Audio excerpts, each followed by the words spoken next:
¿Alguna vez nos hemos preguntado cómo una sola ciudad llegó a ser el imperio más poderoso del mundo antiguo para luego simplemente derrumbarse? Bueno, hoy vamos a desmenuzar esa historia. Esta es la guía definitiva del Imperio Romano, desde su gloria hasta su caída. ¡Arranquemos! A ver, este es el plan de vuelo. Primero, entenderemos cómo se centralizó el poder. Después, nos vamos a sumergir en la Edad de Oro, el Alto Imperio, para luego descubrir por qué su legado sigue vivo. De ahí, pasamos a la parte más oscura, la crisis del Bajo Imperio. Analizamos las causas de la caída y al final les doy los puntos clave que sí o sí hay que saber. Bien, vamos al grano. Lo primerito que hay que entender es este cambio brutal. Pasar de una república, donde el poder estaba, en teoría, repartido, a un imperio. Y en el imperio todo, absolutamente todo, giraba en torno a una sola figura, el emperador. ¿Y cómo se hacía llamar este superlíder? Ojo, al principio no se llamaba emperador así, de frente.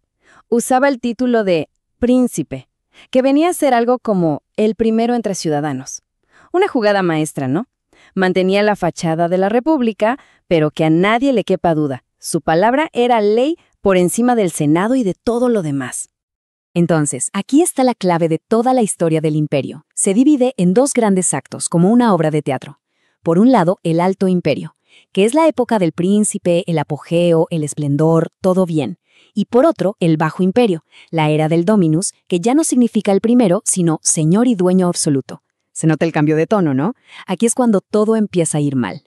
Bueno, pero antes de la crisis vamos a disfrutar de la Edad Dorada. Hablemos del Alto Imperio. Esta es la Roma que tenemos en la cabeza, la de la paz romana, la de las conquistas imparables y una riqueza que parecía infinita. Esta línea de tiempo es como el esqueleto de la época.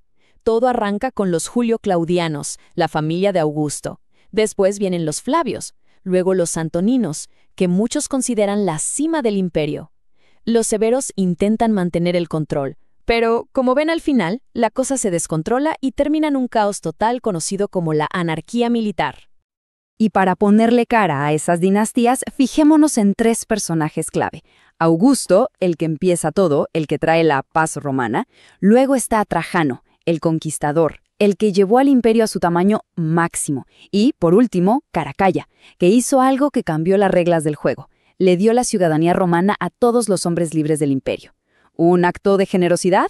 Bueno, en parte, pero también una forma brillante de ampliar la base de gente que pagaba impuestos. Y bien, ¿por qué seguimos hablando de Roma 2000 años después? Pues porque su legado es simplemente gigantesco. Está en todas partes, aunque no nos demos cuenta. Si nos tenemos que quedar con tres cosas, que sean estas. Primero, el derecho romano. Este es, sin duda, su mayor aporte. Es la base de nuestras leyes sobre propiedad, contratos, familia, casi todo. Segundo, su arquitectura. No solo era bella, era útil.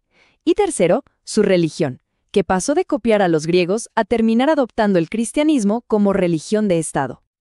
Y hablando de religión, miren qué interesante esto. Los romanos eran gente práctica. Vieron el panteón de dioses griegos y básicamente hicieron un copiar y pegar. Zeus pasó a ser Júpiter, Atenea fue Minerva, Ares se convirtió en Marte, misma función, distinto nombre. Una asimilación cultural de manual. Volviendo a lo práctico. Una pregunta rápida. Ciudades como Roma llegaron a tener 1 millón de personas. ¿Se imaginan el lío para llevarles agua a todos? ¿Cómo lo hicieron? La respuesta, con los acueductos. Una absoluta genialidad de la ingeniería. Y esto define a los romanos a la perfección. Construían cosas enormes, sí, pero siempre con un propósito. Eran obras para solucionar problemas reales y mejorar la vida de la gente. Y bueno, se acabó la fiesta. Ahora entramos en el Bajo Imperio. Aquí el ambiente cambia por completo. La prosperidad se evapora y una crisis profunda, pero profunda de verdad, empieza a hacer temblar los cimientos del imperio. Diocleciano, un emperador de esta época, vio el problema clarísimo.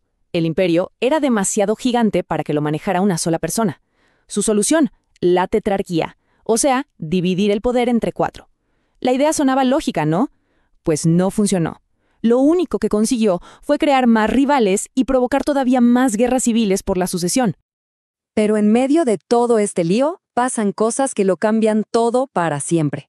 Constantino I permite el cristianismo y, no contento con eso, mueve la capital a una ciudad nueva, Constantinopla. Más tarde, Teodosio va un paso más allá y declara el cristianismo como la única religión oficial. Y al final, el mismo Teodosio comete el error final. Divide el imperio en dos para sus hijos. Ahí, sin saberlo, sentenció a la parte occidental. Y con esto llegamos a la pregunta del millón, la que siempre cae en los exámenes. ¿Por qué cayó Roma? Y la respuesta no es una sola cosa, ¿eh? Es una tormenta perfecta de factores. Vamos a verlos. Este cuadro es oro puro para entenderlo. Por dentro, el imperio se estaba pudriendo.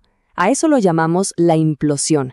Crisis económica, un ejército lleno de mercenarios bárbaros que no sentían los colores, corrupción por todos lados y la gente huyendo de las ciudades. Y por fuera, la presión era brutal. Las invasiones de pueblos germánicos, que a su vez venían empujados por otros, como los temibles hunos. Miren cómo funciona la crisis económica. Es como un dominó. Primero, se acaban las conquistas, así que se acaba el dinero fácil y sobre todo los esclavos. Sin esclavos, que eran el motor de todo, la producción se desploma. Si no hay producción, el comercio se para y las ciudades se quedan sin nada. Resultado final, todo el mundo se va al campo a intentar sobrevivir. A eso se le llama ruralización. Y aquí, el momento simbólico del final, año 476. El último emperador de Occidente, que irónicamente se llamaba Rómulo Augustulo, es destronado por un jefe germano, Odoacro. Esta es la fecha que los historiadores marcan en el calendario como el fin del Imperio Romano de Occidente. Muy bien, después de todo este viaje, vamos a resumir. Condensemos todo en las ideas más importantes, lo que de verdad no se nos puede escapar. Si hay que quedarse con 3 cosas, que sean estas. 1. La historia de Roma son 2 actos, el auge del Alto Imperio y la crisis del Bajo Imperio. 2. Su legado más importante, el que llega hasta hoy, es el derecho romano. Y 3. La caída no fue de un día para otro, fue un proceso lento de decadencia interna que chocó con una presión externa insostenible. Y para cerrar, una última pregunta, para pensar. Si la mitad oriental del imperio, la que conocemos como Bizancio, aguantó 1000 años más, ¿de verdad podemos decir que Roma cayó en el 476 o solo cayó la mitad occidental? Ahí se los dejo. Hasta la próxima. Mentora Academias. Tu futuro empieza aquí.